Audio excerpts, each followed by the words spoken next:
I wish I could remember the specific detail. I just know that I know this information and my brain is bad. COVID It ruined is it. the Prepared for Terry sketch where they are a couple of guys who are really excited about fighting terrorists on a plane. Yes. Okay. Yeah. Ah, damn. Okay. You definitely got enough to win. But yeah. I'll always win. Hey, everybody. My name's John. I'm Bob. He's Bi. They're Butch. And together we are the Butch and the Bi. And this week, we had a good time watching A Tale of Depression. A tale of institutions failing us. A tale of proving Tim Burton wrong.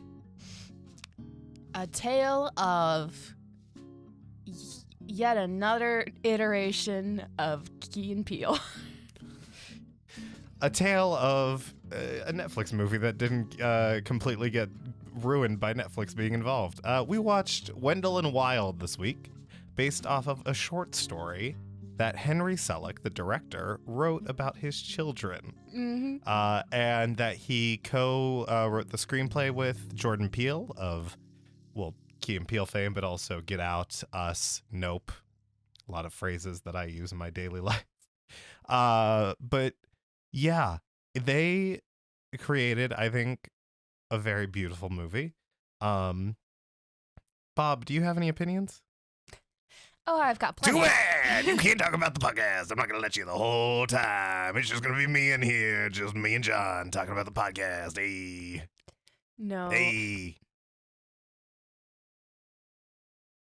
Hey, what are you doing? What are you... Oh, God, what are you doing to me? Oh, God. Oh, jeez, thanks. I got my hair back. Oh, it's alive. Is that staying in for audio?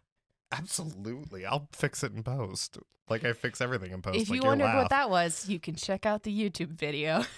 Oh. Yeah. Hey, friendly neighborhood reminder, folks, that we do a video version of the podcast. You fully conceived of that bit, forgetting that some people don't watch it. Oh, the majority of which. Yeah, go check out the video version, folks. It's great. I put a lot of work into this. If you haven't noticed, but you have. I think people that listen regularly, which there are a number of people, which is very nice. Anyways, Wendell Wild. Yeah, Bob. Oh, do you actually want me to talk now after I do, interrupting but I you? have a specific question because you are an artist I would consider. There's like animation, right? Sorry, by the way, I have like a little bit of a cold thing still going on, so if I sound weird or... The reason we skipped a week was because you lost your voice entirely. I lost my voice entirely. Oh, that's right. We skipped a week. But yeah, you, I would say, are almost more, when I think of your art, more involved in similar techniques that are used for the creation of stop motion puppets. Just in the way that you do a lot of 3D mediums, not exclusively just plushies. So from that perspective, what was your take on both the character designs by, what's his name, Pablo Escalito, I think is his name? I'm not sure, but that was a thing I was looking into, and I was looking at his other art because it's very cool. So watching interviews with Henry Selick, I think at the TIFF one, he was saying how he likes to draw bad art and then give it to other artists to see what good stuff they make. And it was just like, oh, that's fun that you get to do that.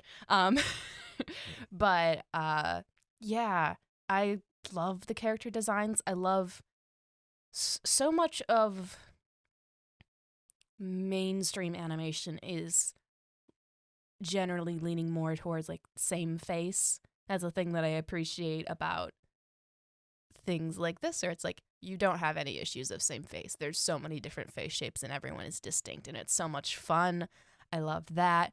I'm always, at a certain point in the movie, I was just like focused on the emotions in the story, but for most of the beginning, I was just constantly being like, stop motion is so much work. Look at all this stuff they're doing. This is so much work.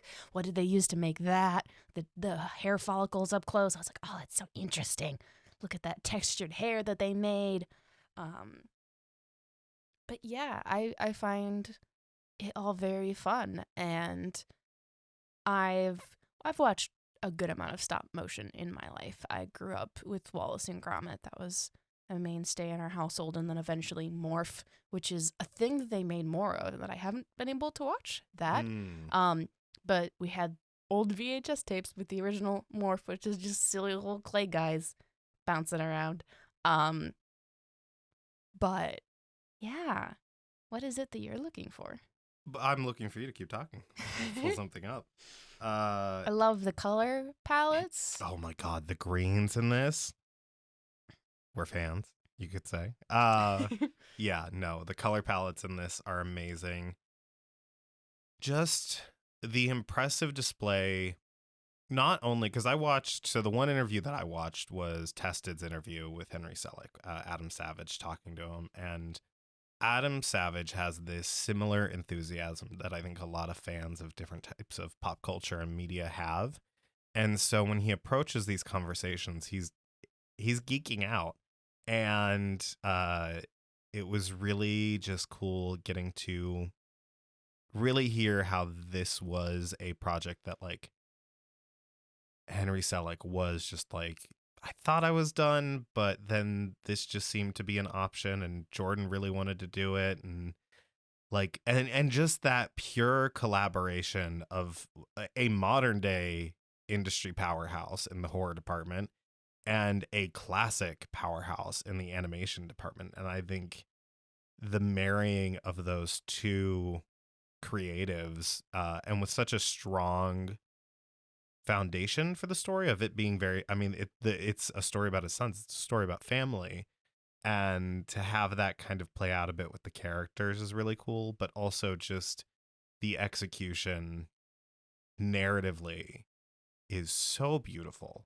And I've been hearing very, like, I feel like we watch things sometimes and they're very like mainstream popular things, and they get these like mid-tier reviews like, oh, like, the animation was good but the story was so. And I'm like, did we watch the same movie, or am I just traumatized? It might be a combination of both, but what I do know is that I wept like a baby through like the last 10 minutes of this movie. Yeah, it's just so beautifully done. The cast is clearly having a blast with these characters. They're such fun characters. They're really, so I did find the artist, and I want to make sure, Pablo Lobato.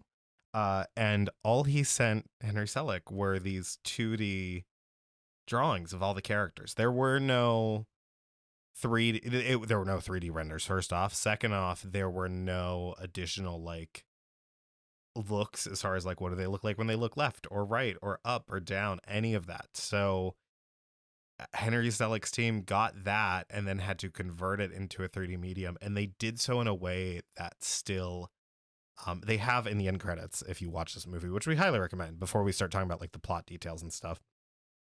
It's a beautiful movie, but they have during the end credits the original character art, and it's a very flat art style, which is kind of my favorite type of art style. Because it's a type of art style where it's using flat colors, it's not using a lot of lines, which means I feel like it's to a degree easier to translate a character like that to 3D, because you're not beholden to, okay, well, the bridge of the nose was very specifically drawn here, as opposed to, okay, the nose is a shape and we can work with that shape and what's going to be the most dynamic and interesting thing. And then the other part of it too is the fact that Henry Selick approached the movie with his team, and not just a team of like industry, seniors and industry professionals, but also like up and comers in the animation industry, in stop motion. I mean, they really kind of cast a wide net as far as production goes with this. They had people as young as 19 working on the movie. And so what I love, though, is they didn't approach it in the way of, we're making a stop motion feature in 2022, which means we can perfect everything. Instead, they produced it in a way that is, we want to prove that we made a stop motion picture. So we're going to leave in a bunch of things that are going to be dead giveaways, where maybe in 19, in the 19, what was it, 89, 91, that when the Nightmare Before Christmas came out. Yeah, I think that's. Yeah, it's late 90s. Anyways, they work towards not having a lot of the same show, but in this, on all of the characters, you can see exactly where their face disconnects because they're using a similar technique they used for Coraline, which is they had modeled, maybe a dozen or so base heads, but then they were able to 3D print hundreds of different mouthpieces that they then could use tiny magnets to swap out very quickly and give them a much more dynamic range. And in Coraline, they hid those things. But in this, the seams are there, and it gives it such a. The movie started, and immediately I had a childlike wonder just watching it because I was just like, this is always. Stop motion is always going to be infinitely entertaining, regardless of the story, because it's such a craft to hone in. It is a craft that requires so much teamwork, so much skill, so much patience. Like it's like you plan out what you're gonna do and then you do it. And there's not a whole lot of wiggle room for that. And I love that the approach was like, yeah, we'll give the main antagonist a feather scarf to give the texture of maybe like a mink stool or something, but it's going to, the trade-off there is, okay, well, it's not going to maybe be perfect in every frame compared to the rest of the sculpt, and it's like, that's fine. We want that texture for this character. I love that approach, and especially from someone that's so veteran in the industry, because I feel like sometimes you hear it a lot about when industry veterans are interviewed about like newer movies, like Marvel movies, for example, and they always give the like, they're ruining the filmmaking experience, blah, blah, blah, blah, kind of thing. And I love when a filmmaker goes, oh my God, here's all these up and coming artists. I want to work with these people. I want to tell a really good story, and I want it to just be this unique thing and not have to take anyone else down. Like in the interview, they talked a bit about just, the CGI becoming the main source of animation. And Henry Selick was never concerned about that completely removing stop motion. Yeah.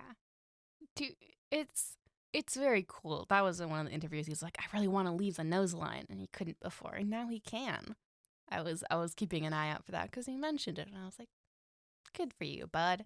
Do we want to talk about the story? Yeah, so spoilers for the movie now, but we highly recommend it. It's very good, even just from a stop motion perspective. If you like A Nightmare Before Christmas, if you like Coraline, Kubo and the Two Strings, Paranorman, pretty much any stop motion thing made in the last 40 years at this point, it's right up there with those. I see it as just as a classic as any of the others. But yeah, Bob, what's the great trauma that we deal with at the beginning of this movie? The great trauma is death of parents, which is a classic, I know. This one comes What is with this, a Disney movie? no. Oh, It comes with the extra little sauce of feeling personal responsibility for it. Because our lovely protagonist Kat is just 8 years old, bites into a candy apple, and there's a two-headed worm inside, which is a fun little foreshadowing to yeah. Wendell and Wild. Yes. She screams. It briefly distracts her father from the road, and he goes off of it. Yeah. They go into the water. Her mother gets her out, but her parents can't get out. And they did such a good job of like immediately endearing you to the parents, just in the interactions, and just it's very heartbreaking very quickly. And we get flashed forward into her as a young teen. Do we get an age for her at this point? It's like, oh, she said in the last 5 years, so she'd be about 13. Yeah. So, we see her at 13, and she's being released from juvie into a boarding school for girls. And what was it called? The program that it was part of? Oh. There's a light And bulb going on. I wish Yeah. my brain is Something to do with recovery, right? well, Road to recovery? no, because it's about not it's about you don't have to follow the path of what you've been set on, because we see very clearly that once her parents died, the system very much failed her, except for I think her social worker, who was a very lovely Indigenous woman. That's the thing about this movie is it does a lot of things that movies from I think our childhood did, which was it really has strong social messages about not just like, hey, here are these things, but here are possible solutions to these things, and really highlighting like the current systems that are in place, especially the privately owned ones, are bad. And so we're very quickly introduced to this father, this priest, who is played by James Hong, and I love him. He's so good. And I was sitting there because I was like, is that him? And then cast list rolls, I'm like, yeah, it was. And he's this greedy little shit that's working with these private prison owners, and he's trying to get them to fund the school by him helping them get their plans through to destroy the town and build private prisons. And yeah, it's very strong messaging, and I love that from the interview I watched, there was no hesitancy from Henry Selick working with Jordan Peele as far as as far as that stuff goes. It was very much, I want to collaborate with these people, and I want to collaborate in the way that is truly collaboration, and not just, hey, I like your style, let's do something together, and then bicker the entire time. Yeah, no, in the TIFF interview, when a question comes up about social issues and such, he's immediately like, I'll answer last, because everyone else there is the main character, voice actor, and Key and Peele, and he's like, there, like, it is very clear, and it's like that's a good model. He had asked Jordan what Jordan was interested in. He's like, oh, these sort of movies as a kid I would have liked to have seen myself. He was like, absolutely. Yeah. I was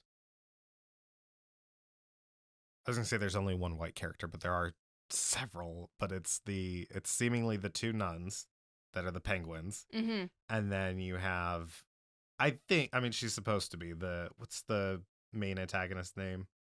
I think she's mixed. Her dad doesn't look white. Did they show her dad? Oh my God, you're right. The daughter is mixed. So what? Well, we see the dad. Isn't the dad the dad is the guy with the wig? Yeah. Yeah, he's a person of color. No, I meant the wife.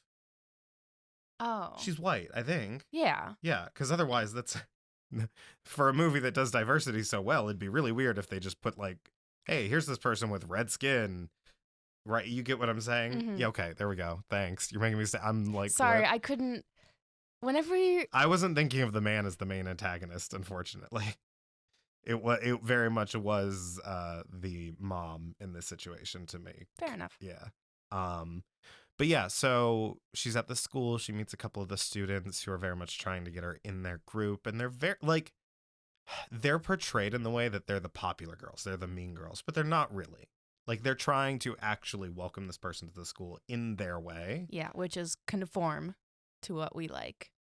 A little bit, yeah, but not in a. It never feels like the typical bullying way. It didn't get into a place where they were bullying her. And that was the thing too, is this movie really did a good job of like what would typically be antagonist in children's movies would be the other kids or the teachers. And this movie does a really good job of showing them as as people, yeah, you're people that because I'm sure there's plenty of people from my high school experience that maybe at the time I considered them my bullies or whatever. But looking back, they weren't really. The way we communicated was different. And it's similar here. Like, I never got the implication that they were in no way malicious. Yeah, a thing that I forgot to mention in our Hocus Pocus 2 thing was that I loved the sporty boyfriend, who I feel like is definitely on the spectrum, who was like, oh, I didn't realize the things I was saying were insulting. I was just making observations about you, yes. Which was so just like, sometimes you don't realize it's rude to say certain things, and you make people hate you when you thought you were just mentioning something that was totally fine. Mm-hmm. And it was very relatable in seeing him like have that realization and be like, oh, I have some work to do to give the energy that I want to be giving. And we get this here with the daughter of the Siobhan. Yeah, Siobhan's the daughter's name. What's the name of the prison? It's like I can't remember. It's a KK acronym or a YK acronym. Yeah, no, it is KK. It is a KK acronym, which is fun because that's also her initials and what they try to call her. And Kat's like, no, it's not KK. And so, but we get that with her of Kat confronting her and being like, do you even know what a private prison is about the situation? And she actually goes and like talks to her parents, and she figures out and realizes, oh no, I've been lied to by my parents the whole time. I'm going to contribute to making the fix and making this work. And then we meet Raul, who is this lovely character. Bob, what are your thoughts on Raul? Raul, I saw him and was like, this is a girl oh. Awesome. He's a trans boy. And we hear his den name once when Siobhan says it, and then does the sort of cop out, not like actually, like, again, she's a kid and I don't think she's actually being malicious, but like, we were friends, so that's what I'm used to calling you, which always like hurts a little, but you also like don't usually hold that too hard as long as they don't do it repeatedly. Then we get the really explicit thing that confirms it even more so, which is the phone call the mom's having with her boss. Lovely. I love this paralegal trying to save the town. There could be a whole movie about it from her perspective, and I love her. And she is yelling at her boss, like, I have a son. I have a son. You know this. Yeah, it's so wonderfully done. No, they clearly brought in a bunch of creatives of many different grades to do this movie, because it really is a smack in the face to Tim Burton in the best way possible of, oh, the black aesthetic doesn't really fit my style, which upon hindsight's 2020, his name's up there because he wrote the original storybook that Nightmare Before Christmas is based off of. He had an executive producer credit on that movie. He did fuck all. Sorry, everybody. Hate to break your heart, but Tim Burton had so little involvement in why Nightmare on Elm Street is the iconic... Before Christmas, not Elm Street. Yeah, Nightmare Before Christmas is the iconic thing that it is.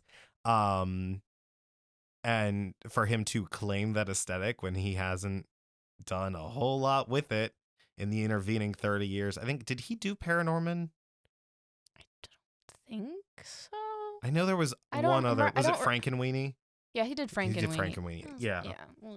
But the point being is that not only did this movie like go like, screw that, we're gonna do it anyways, but also just like the black aesthetic, like the look, like her hair and its various forms and her like afro buns that she has are beautiful in animation and stop motion. And there's such a dynamic shape in this kind of character because we get a lot of really cool animation sequences and animatics of their shadows moving around.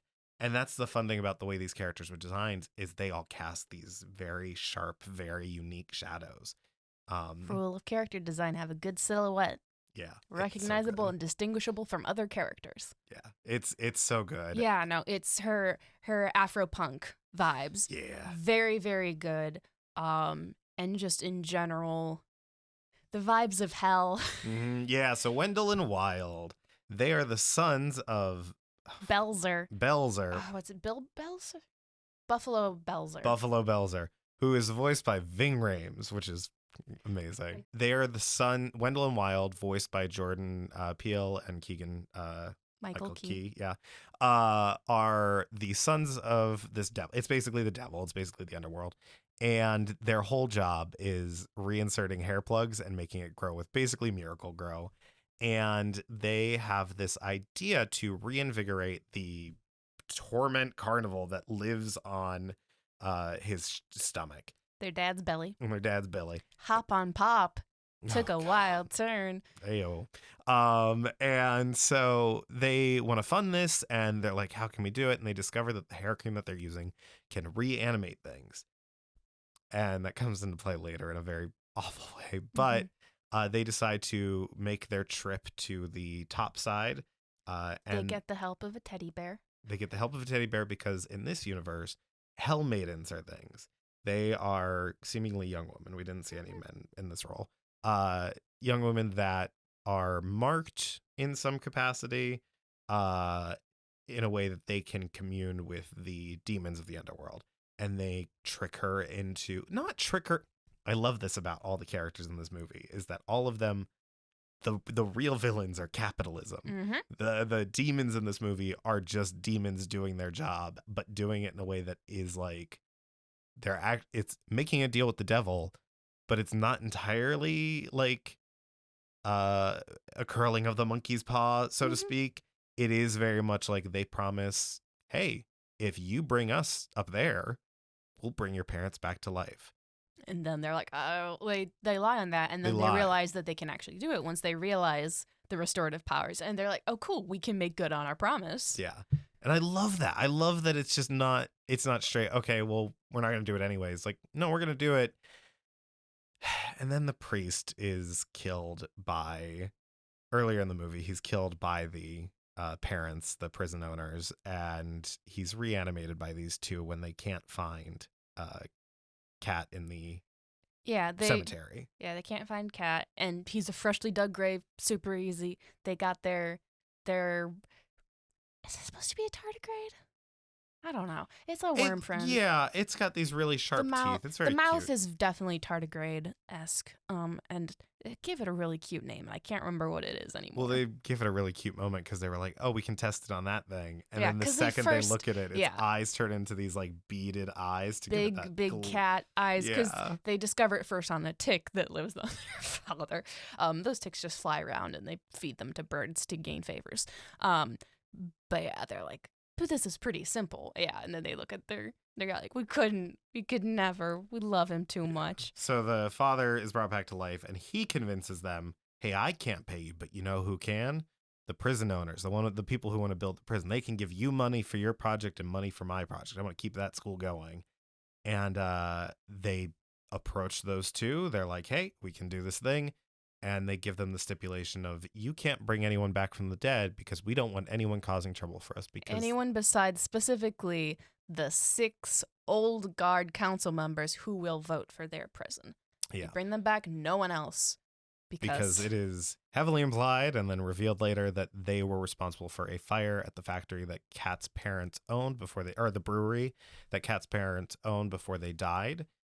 They caused the fire that killed everyone working there.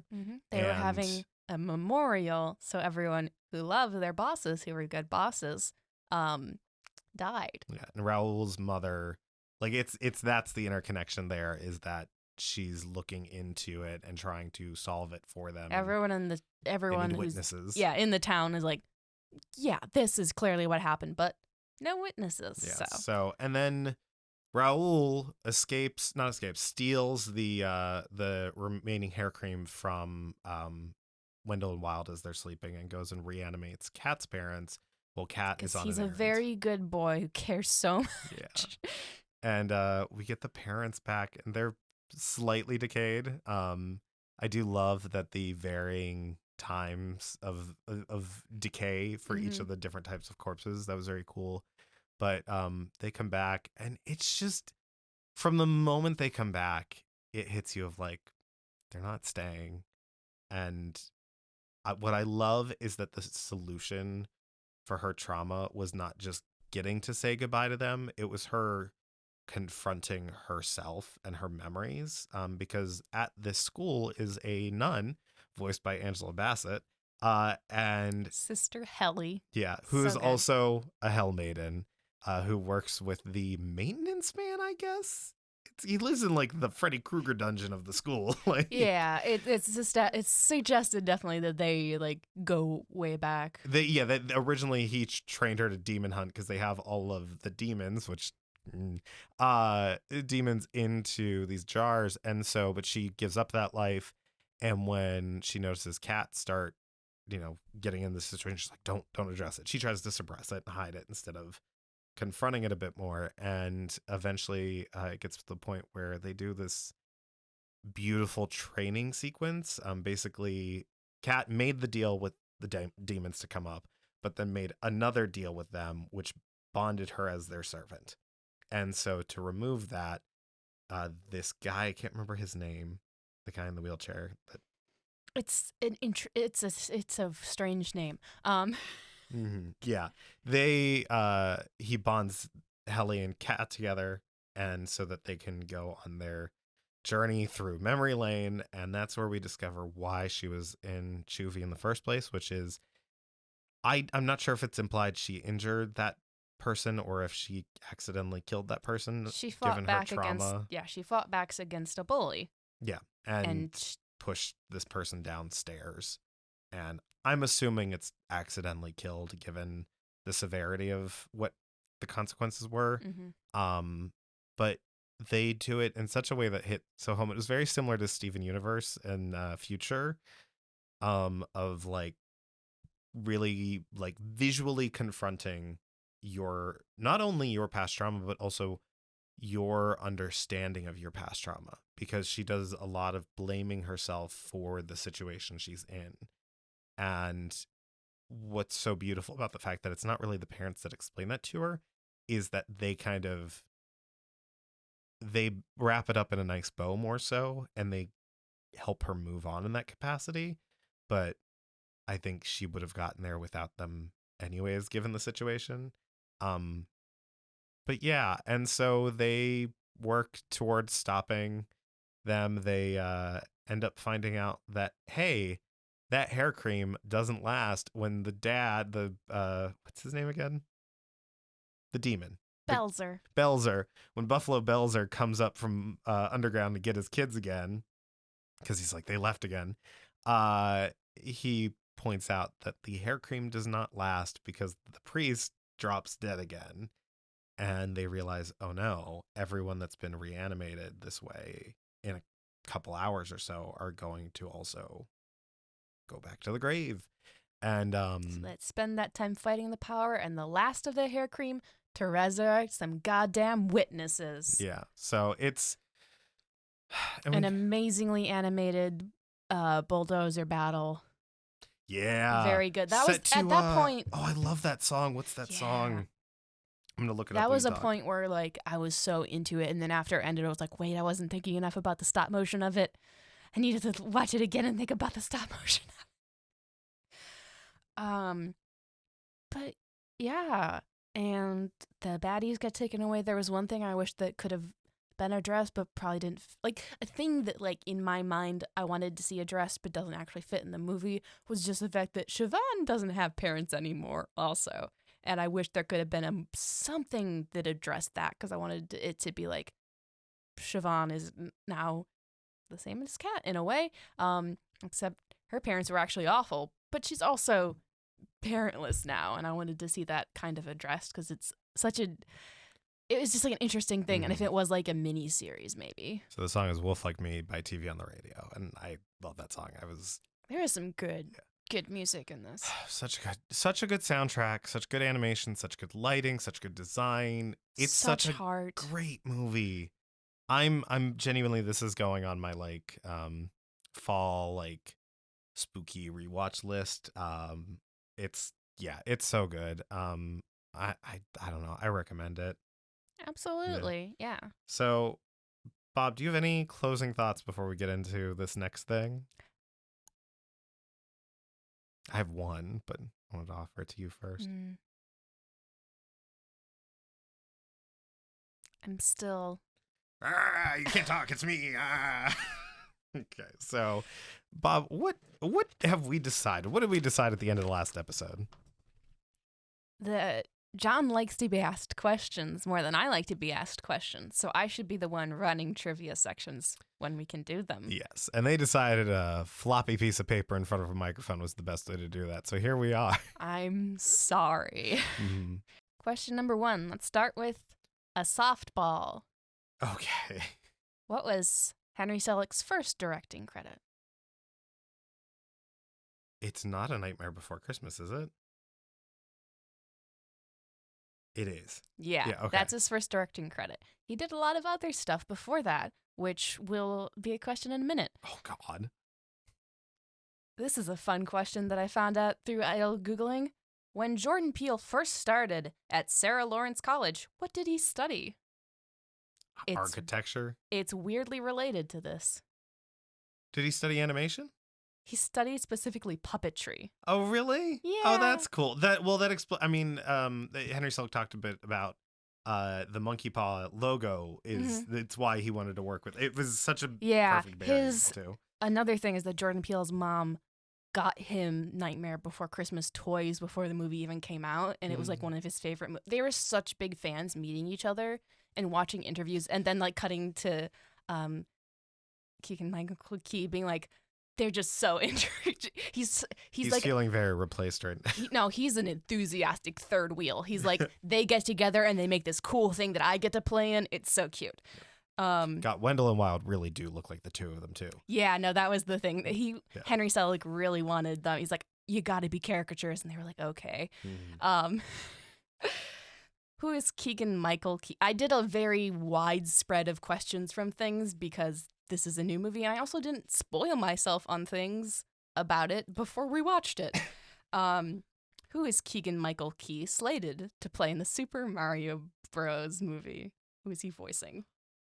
Oh, well, I know that the guy from Always Sunny is Luigi, and I know that Jack Black is Bowser, and I know that Crisp Rat is Mario. Is he playing Toad? He is. Okay. I was pretty sure it was him at the start, but I had to go through the cast list to make sure. Fun. All right. So a recurring motif is the silhouette animation style that intercuts the traditional stop motion. What inspired that? What other piece of animation inspired the silhouette? What other piece of animation? Was it the Princess Frog? No. No. Lion King? No. It is a movie where there's just a bit of animation. Well, there's digital stuff, but it's mostly live action.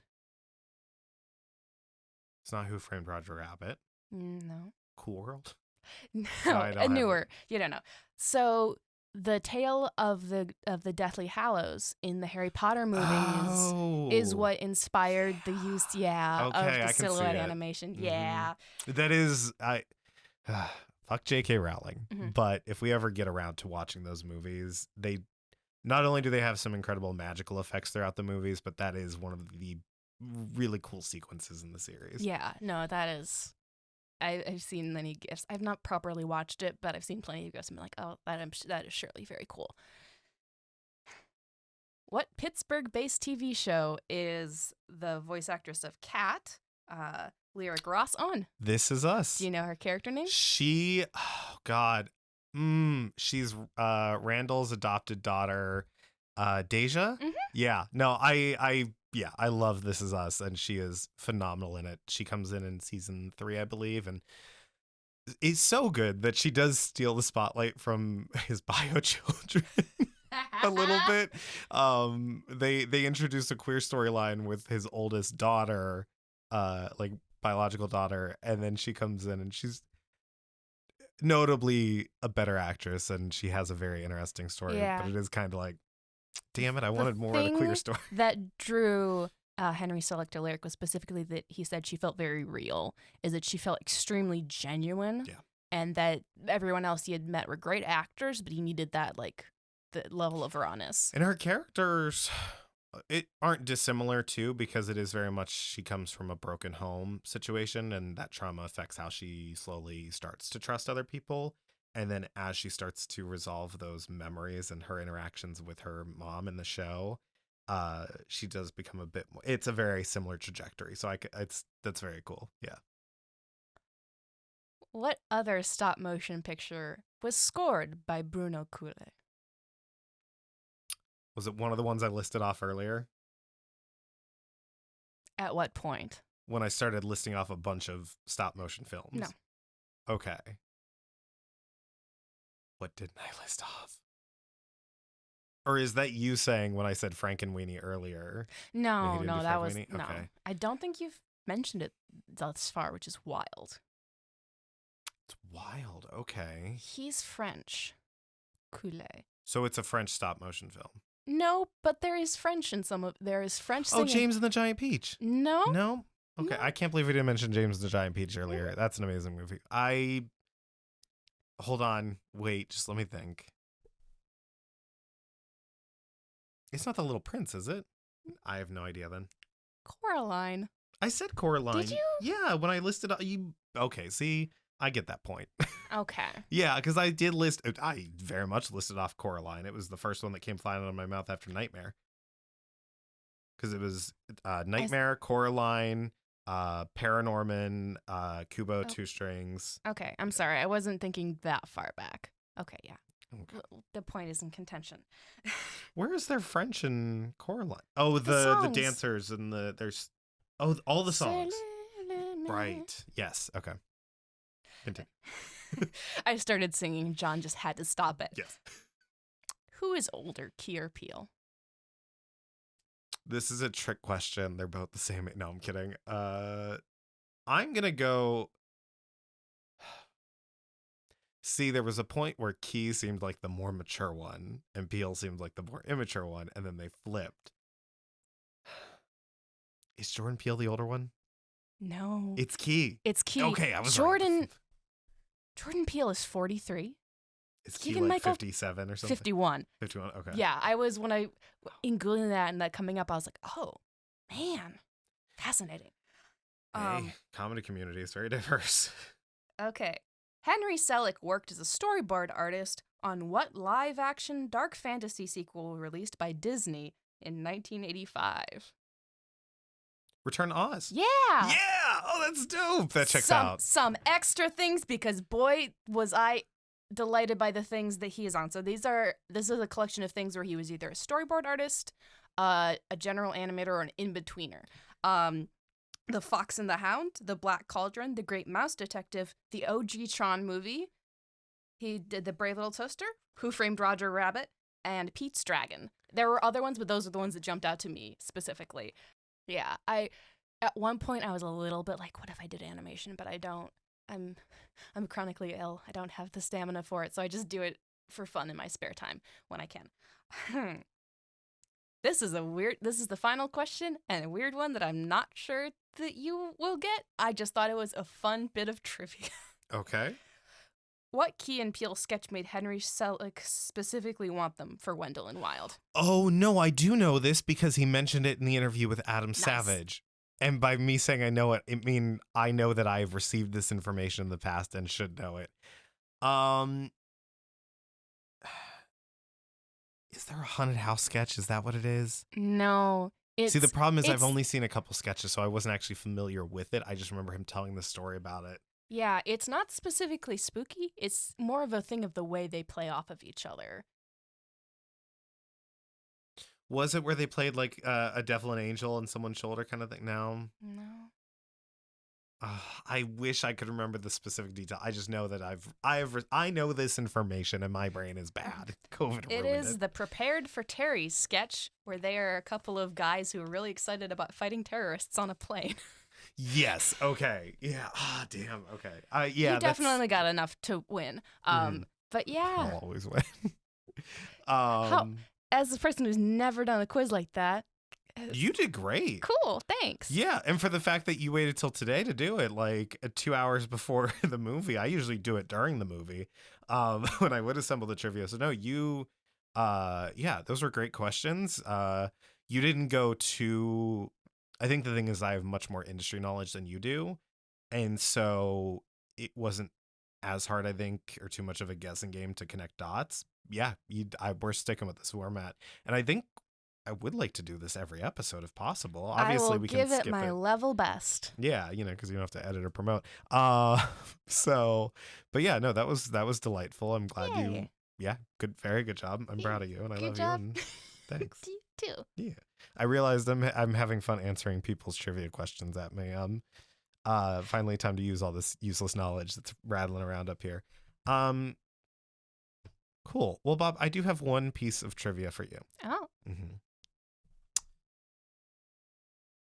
We have a show coming up this month. What date and time is that show?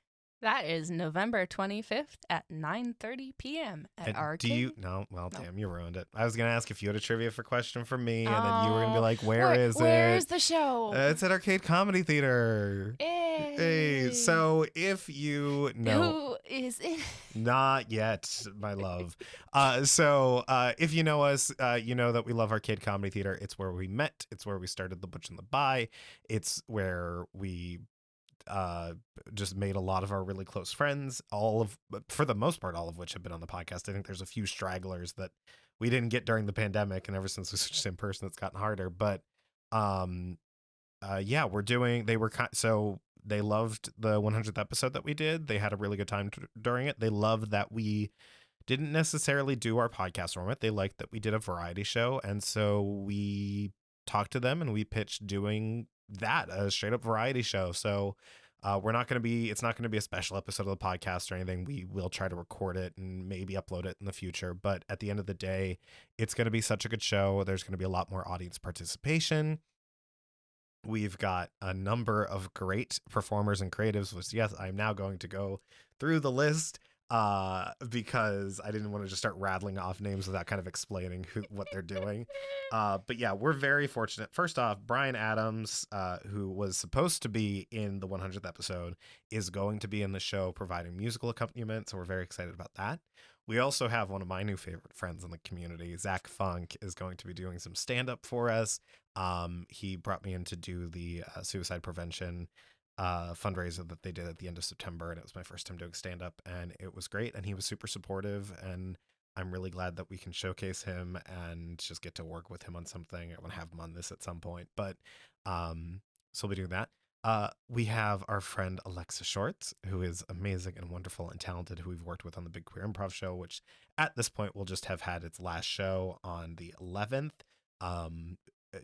And hopefully something comes of that in the future. But if not, we're here representing the queers in the city, along with Rainbow Connection over at Skit. We'll also be joined by Jeremiah Ion, who will be there for a special presentation, our own Marvel special presentation, if you will. And then I don't know their last name, but I know their first name is Zaz. Yeah, Zaz. They generally just go by Zaz. Great. Very Zaz, I'm looking Beyonce forward to actually meeting you and working with you. We've seen her perform in a couple of shows now, and she's delightful. She is so good, and one of my favorite interns. Or was that it? Was that it? Yeah, that's 5 people, and then we're 6 and 7. Okay. Yeah. So yeah, we're really excited about that. We are 6 and 7 years old. Oh God. No, Bob, we're both 7. We're the same age. Yeah, we're really excited about the show. It's going to be a lot of fun. We're really excited about the audience participation factor. It's one of my favorite parts of improv. And if you're like, no one sits in the front row, no one gets called up, the front row will be removed if no one sits in it. So play a fun game. Yes. Also, I'll just drag you on stage. Yeah, so it'll be fun. If you really don't want to, we're not going to force anyone. Yeah, but if you... Absolutely. Gunpoint. Yeah. No. They'll get the worm. Yeah, exactly. Get the Beetlejuice So worm. yeah, if you are in the Pittsburgh region, if you're in town visiting family and you need to escape for a hot second, come join us at Arcade Comedy Theater for the Variety Hour-ish, because, it's a little bit longer than an hour, a little bit. It's going to be a really great show, and we're really excited, and just, it's going to be a lot of fun, and I hope that it's something that we maybe get to do more than this once. It seems like that might be the case, but this is going to be such a fun show. And yeah, we're just very lucky to have gotten to a point where we can be producing a show like that, and people that we think are really cool want to participate in it. So, and you can also go to our website, www.thebutchandthe. People keep saying that we need to make our website easier to find. Do they really? Who has said this to you? No, I was making a joke based on you messing up. Oh. It's like, that's a rough URL. You can visit us at www.thebutchandthebuy.com. That's Andy, not ampersand, because the internet does not like ampersands. No, it does not. And yeah, you can go check out all of our social media links and follow us on those things. It'd be a big help. You can find tickets for the show. The link to get the tickets is on our website as well. And yeah, I'm just yeah, I'm really excited about the show we got coming up. We'll also be in the next night on the 26th, on Saturday the 26th, in Jerome and which, fun fact, the last time I did that show, Bob, I almost wanted to quit doing improv entirely. So if you're worried that you want to see John do improv and you're worried that this time will seal the deal, you come. It might be your last chance to see Jon Marek do improv Or maybe comedy. you'll see him rise from the ashes like a glorious phoenix. Prove myself. I love Jerome. God, did we ever get Jerome? We didn't get Jerome on the podcast. No. You little shit. Okay, listen here. We're going to just track you down, drag you to our house, and make you watch a movie with us. No, we're very excited about that show. That's going to be a lot of fun, too. Jeremiah is also in Bracket Night that same night, right before our show at 8 o'clock. So if you want to double up, you can go to Bracket Night, which is hosted by our good friend Katie Terrar, who will be in town for that, but not in town to record an episode of this godforsaken podcast. That Bracket Night is best covers, so various song covers. That's like the perfect one for me to go to. I know. Oh my God. Okay, well, now I'm mad. We have to cancel our show. And then you can also catch Jeremiah and Brian in the Krampus show that's happening that weekend as well, where Jeremiah stole Brian to do an original song. And so we didn't get one. We didn't get one. No, but Brian Adams will be the next guest, not on the next 2 episodes of the podcast, but for episode 115. And we're going to be watching the original Candyman starring Tony Todd, which I am very excited about because it's been on my watch list for a very long time. I've met Tony Todd twice now. He is one of the nicest actors I've ever met. He is so cool. And I met him. So the first, there's a convention in Pittsburgh. We're just rambling at this point, but that's fine. It's our show. We can do what we want. Yeah. There's this horror convention in Pittsburgh called Horror Realm, which happens every year again. They had taken a hiatus. There are a bunch of really great people that I had met through when I was with the Hollywood Theater, when it was Friends of the Hollywood Theater and not the Theater Historical Society, who was doing an A-OK job. And I say that completely sarcastically because I wasn't staffed by the time I left when it all happened. So they're really great people, and they run this really great horror convention. And they get Tony Todd in every couple of years, and he is so nice. And I met him when I was a kid, and at the time I had just really been into the Final Destination movies. So as a kid, I was like, "Oh, what's next?" And he was sure enough in a couple of the later ones. And then I saw him again this past year, and just talked to him. Was like, the first time I met you was when I was like this tall, and he's like, "Oh, that's dope and wild." So. If you ever get to meet Tony Todd, he's great. Yeah. So thanks for listening, especially if you just listen to us ramble for 15 minutes here. Bob, do you have anything you want people to go to Small Frog Art stuff? Yeah, Small Frog Art. Check out patreon.com/asmallfrogart. If you're watching the video, there's a link right below them as they said that. Isn't technology wild? It's so cool. And if you're listening, it's maybe in... If you're listening, maybe check out the video version. The link's available in the description of the podcast episode. Yeah, but also check out the video versions. You can see all our great facial expressions. Yes. And yeah, like $1 or $2 a month will get you content that other people don't get to see. Like, or they don't get to see for a while. It will get. No. We need to clarify. It will get them content that they don't deserve at that price range. Pay more, okay? They showed me a piece of art that looks so amazing. It looks like it is a Hallmark Christmas card. It is of a bare Christmas tree, and it's beautiful and stunning, and it's one of the best pieces of art I've ever seen them produce, and they want to give it away on their Patreon. That would be it. Well, that would be like Prince for $10 patrons. Sure. But it's better than that even. So you're getting a value. And if you do $5, you can get a little stamp card that you fill up. Just my favorite, my little collection addicted heart's favorite thing. I actually recently realized that I lost the October sticker and had to come beg Bob for another one so I could make sure my collection is complete. I wasn't a Boy Scout. I'm living that fantasy of collecting Boy Scout badges now. And you can do it for the joy of it or to trade them in, which you get to keep them. I just mark them as used to get art. So it's like a payment plan for art. Yeah, you can. That is true. You can trade it. Basically, yeah, you build up enough, and I think it's with 3 full cards, you can get a full like mini dust plushie, or is it like a custom thing?